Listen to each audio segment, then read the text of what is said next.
আসসালামু আলাইকুম রহমতুল্লাহি ওবরাকাতুহু। প্রিয় ভাই ও বোনেরা, আলহামদুলিল্লাহ আমরা আজ পৌঁছে গেছি রমজানের তৃতীয় দিনে।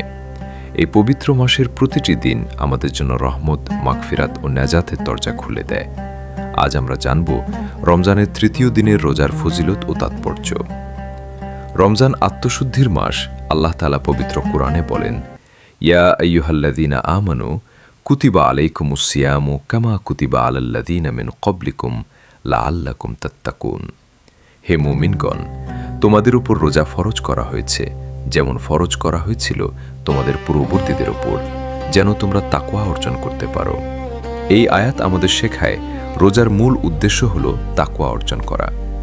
তৃতীয় দিনের বিশেষ গুরুত্ব রমজানের প্রথম 10 দিন রহমতের, দ্বিতীয় 10 দিন মাগফিরাতের আর শেষ 10 দিন জাহান্নাম থেকে মুক্তির। তৃতীয় দিন হল রহমতের সময়ের অংশ, যেখানে আল্লাহ বান্দাকে বিশেষ অনুগ্রহ দান করেন। এই দিনে রোজা রাখলে গুনাহ মাফের পথ সহজ হয়, দোয়া কবুলের সম্ভাবনা বাড়ে, ঈমান শক্তিশালী হয়। হাদিসের আলোকে রোজার ফজিলত।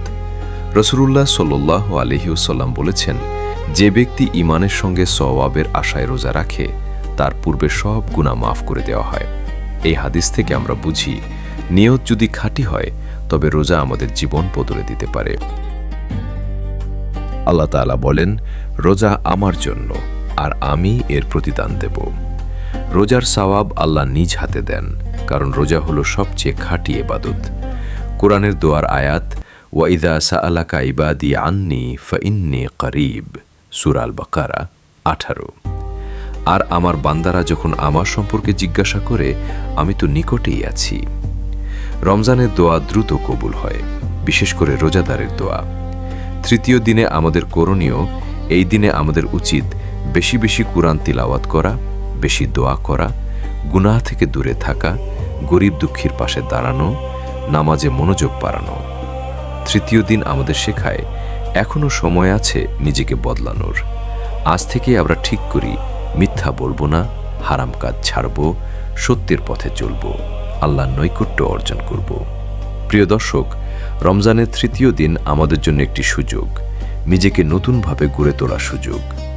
আসুন আমরা সবাই মিলে দোয়া করি, হে আল্লাহ, আমাদের রোজা কবুল করুন, গুনাহ মাফ করুন এবং জান্নাতের পথ সহজ করে দিন। আমিন। ওয়া আখিরুদ দাওয়ানা আনিল হামদুলিল্লাহি রাব্বিল আলামিন। ভিডিওটি ভালো লাগলে লাইক দিন, শেয়ার করুন এবং ইসলামিক ভিডিও পেতে চ্যানেলটি সাবস্ক্রাইব করুন।